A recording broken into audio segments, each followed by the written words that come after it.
Aperturamos la guía de estudio número 1 del curso de Ética Profesional y Relaciones Humanas. Antes de iniciar con nuestro contenido, vamos a ver una descripción general del curso de Ética Profesional.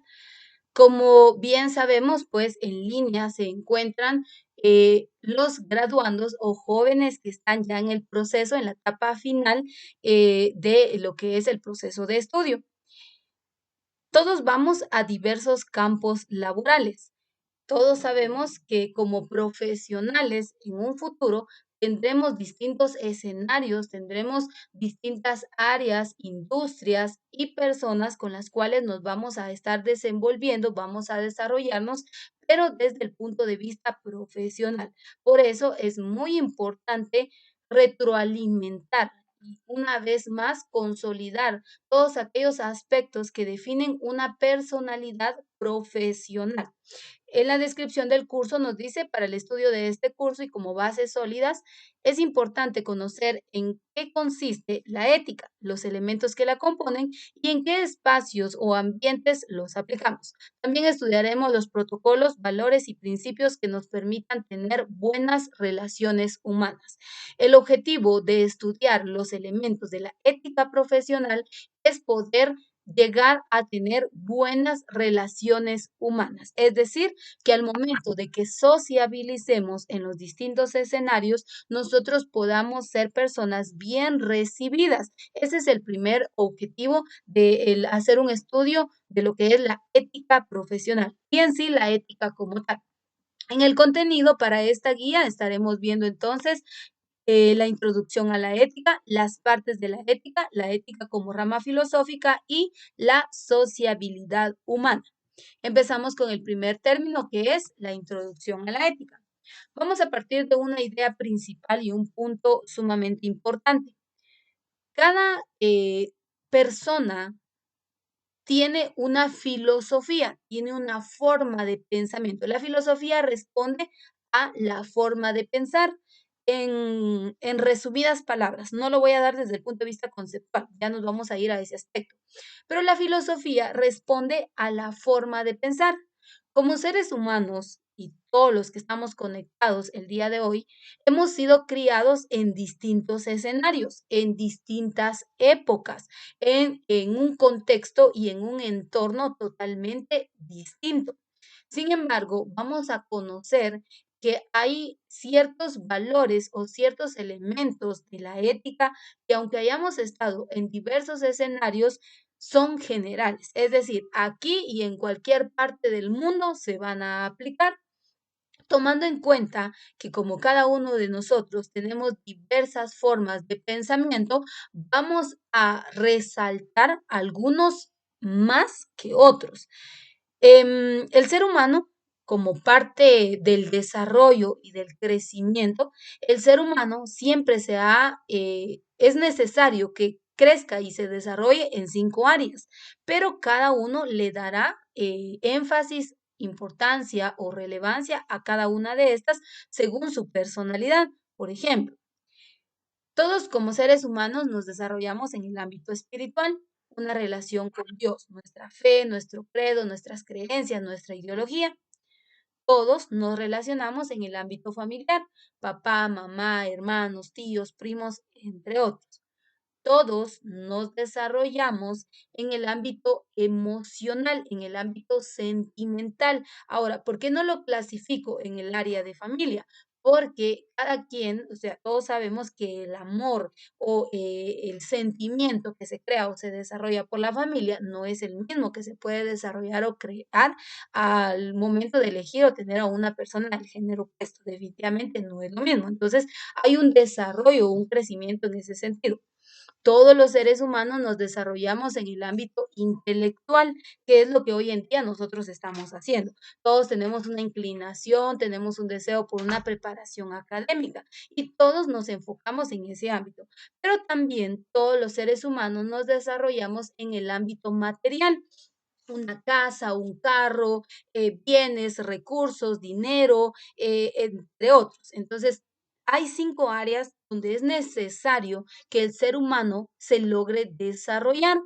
Lamentablemente, algunos logran desarrollar estas 5 áreas y otros no. Otros interrumpen su desarrollo, lo ven interrumpido porque tomaron decisiones antes de tiempo, porque su personalidad les llevó a cambiar la inclinación que tenían o porque, qué sé yo, por situaciones de salud, entre otras, no se logran alcanzar o no se logran desarrollar como tales. Y en algunos casos es por la forma del pensamiento. Como dije desde un inicio, todos tenemos diversas formas de pensar y a eso le llamamos filosofía. Entonces, de las 5 áreas que yo mencioné, algunos le van a dar énfasis o relevancia al sentido espiritual, seguido del sentido familiar, seguido del ámbito intelectual, seguido del ámbito económico y quizá por último van a dejar el ámbito sentimental. Algunos otros no, le van a dar importancia al ámbito espiritual, al ámbito familiar, al ámbito sentimental, al ámbito económico y por último al intelecto. Entonces, independientemente de cómo sea, cada uno de nosotros va a desarrollar o va a hacer crecer aquella área que le es prioritaria. Tomemos en cuenta lo siguiente.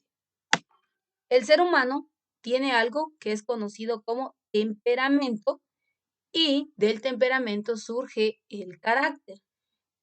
Tenemos conceptos errados o equívocos de qué es el temperamento y el carácter.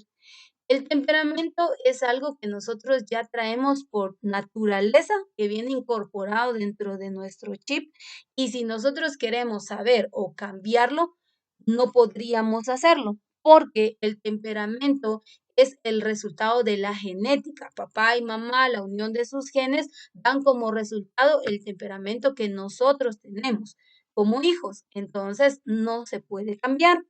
¿Se puede moderar? Sí. ¿Cómo lo moderamos? A través del carácter. Existen, según estudios psicológicos, existen 4 tipos de temperamentos que de igual manera eso lo vamos a estar viendo en las clases anteriores, pero los voy a mencionar. Está el temperamento colérico, el temperamento sanguíneo, el temperamento flemático y el temperamento melancólico. Son 4 tipos de temperamentos. Todos, según la psicología, todos poseemos más de alguna cualidad o característica de estos tipos de temperamento. Claro que otros tenemos, por ejemplo, en mi caso yo soy más melancólica que flemática. Tengo más cualidades de este temperamento que del flemático. Y en algunos casos tenemos un poquito de todo. Entonces, esto es algo que ya viene dentro de nuestra naturaleza y de nuestra estructura. Ahora, el carácter nosotros lo vamos formando a través de los diferentes escenarios y situaciones que en el transcurrir de nuestra vida nos ha tocado vivir. A veces dicen y utilizan este término, es que tiene un carácter feo. No es que tenga un carácter feo, es que su temperamento es fuerte y su carácter es débil porque no ha logrado dominar su temperamento. Entonces, la frase correcta sería, es que tiene mal temperamento. Es que su temperamento es muy explosivo o su temperamento es muy débil, su temperamento es muy frágil. De hecho, hay personas que cuando se encuentran en una situación muy fuerte tienden a ponerse a llorar, tienden a reaccionar con violencia, tienden a no decir nada o en los últimos casos reír. Y yo sé que todos nos hemos encontrado en esas situaciones en donde las reacciones son diversas, pero eso es por el temperamento que tenemos todos y que es diverso en cada uno de nosotros. Entonces, el carácter nos va a moldear y nosotros desarrollamos ese carácter. ¿Cómo lo desarrollamos? Lo desarrollamos poniendo en práctica una serie de valores, actitudes y disciplinas que nos van a permitir de una u otra manera moderar nuestra conducta. Al nosotros formar un carácter, creamos una personalidad. Esto también es algo muy importante.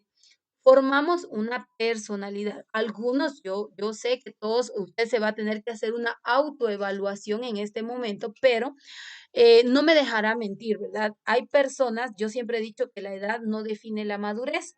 Hay personas Yo he conocido jóvenes y señoritas en edades de 15, 16, 17 años que tienen un grado de madurez tan fuerte y realmente tienen una serenidad, saben controlar sus emociones, saben dominarse, no responden airadamente, piensan antes de hablar. Y usted dice, qué sorprendente, pareciera ser que su edad no le permite tener esa personalidad, pero en realidad pues nos sorprende. Pero también he tenido la experiencia y la oportunidad de conocer a personas de 50, 55, 60 años que se comportan como niños de 7 años, que no tienen nada de responsabilidad, no conocen qué es el compromiso, no saben qué es tener palabra, no saben qué es tener seriedad y todo les da risa y todo es una broma. Entonces, la edad no define la madurez. Lo que tenemos que comprender es que depende de nosotros hasta qué nivel nosotros vamos a moderar nuestra conducta y qué elementos o herramientas tendremos a nuestro alcance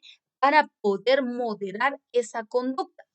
Y ahí entonces entra en acción la ética. El concepto nos dice, la filosofía no es más que el anhelo que tiene el hombre de entenderse claramente a sí mismo y de entender al universo. Anhela amar a la sabiduría.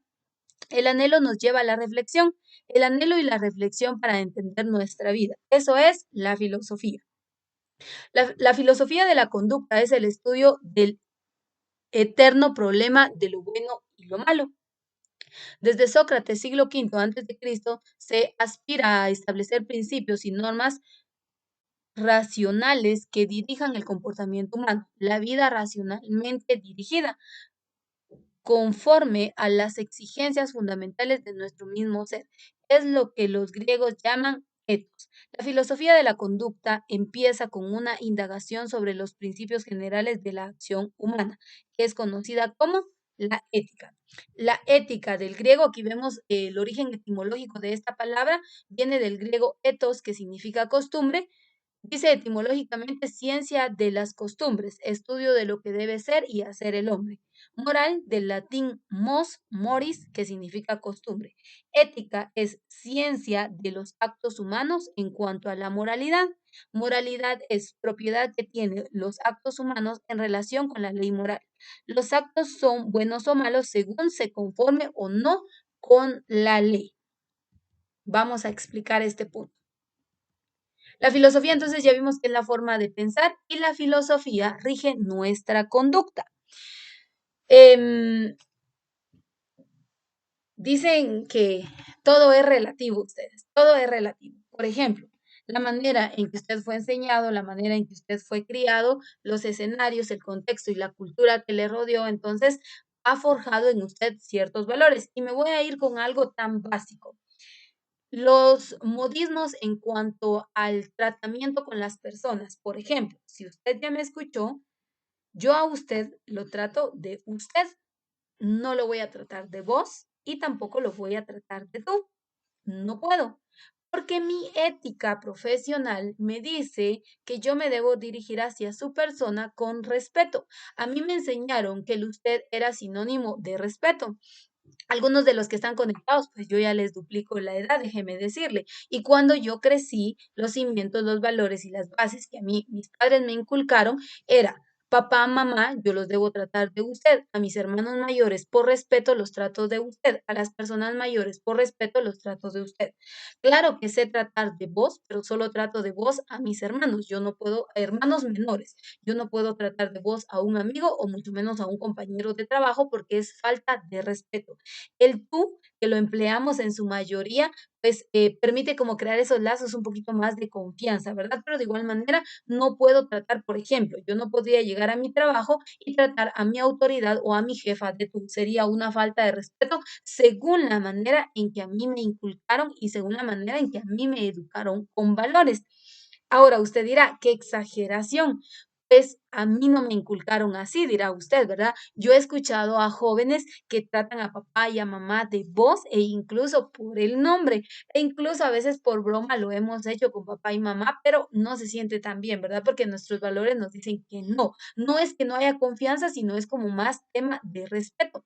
Pero yo he escuchado, he visto jóvenes que tratan a papá o a mamá de vos o de tú, y pues no hay ningún problema, ¿verdad? Porque el contexto, la actualidad, el ahora, la sociedad y los cambios que ha tenido esta, pues nos permiten hacerlo de este modo. Entonces, todo va a depender, por eso aquí está hablando de la filosofía de la conducta. Hay un gran dilema entre será bueno o será malo, pero todo depende de la manera, del entorno, del contexto, de cómo nosotros hayamos sido criados. Hay cosas que para algunos son buenas y para otros son malas, y esto es un gran dilema. Es un tema de no acabar, así que pues el día de hoy aprendimos algunos puntos esenciales como qué es la filosofía, que hay tipos de temperamento, el carácter nosotros lo podemos forjar, creamos una personalidad, involucramos valores, vemos los orígenes desde el punto de vista etimológico de estas palabras que son ética y moralidad, que no son lo mismo. La ética va a estar más enfocada a lo que es la costumbre, la forma de actuar, va a estudiar la ética, ese comportamiento del ser humano y la moral va más enfocada a valores. Entonces, nos vamos a quedar hasta acá por cuestiones de tiempo. Recuerde que este contenido, pues usted lo va a encontrar en la guía de estudio número 1.